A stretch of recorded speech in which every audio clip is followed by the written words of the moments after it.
台风夜风雨交加，右侧店家招牌当场被强风吹落地面。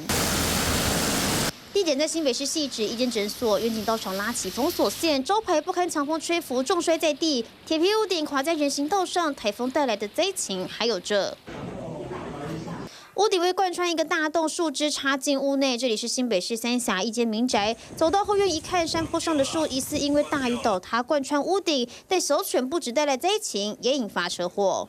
白色小货车刚转弯，却往右偏移，撞上路缘。车祸发生在台北市大同区，驾驶自称风太大才会打滑自撞，但北基桃是这一次台风唯一没放假的区域。民众涌入蒋万安脸书反映劝和两极，有人指出骑车上课真的很危险，生命受到威胁；也有人说没放假代表灾情小，大家应该要开心。而5号上午也有人留言，果然风雨停歇。因为我觉得风雨还蛮正常的，干嘛放假？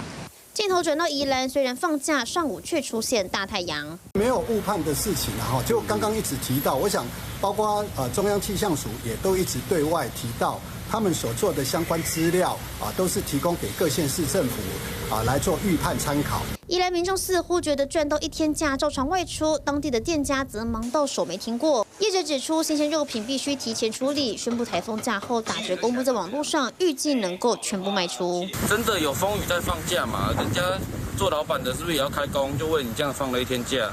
百货公司门口贴出告示，台风停业1天，但没风也没雨，新竹民众似乎很无感。可能就真的天气的状况没有达到需要放台风假的标准，因为新竹市毕竟它腹地很小嘛，然后没有山区，所以可能影响没那么大。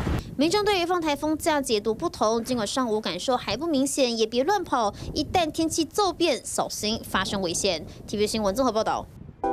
想看最完整的新闻内容，记得下载 TVBS 新闻网 APP。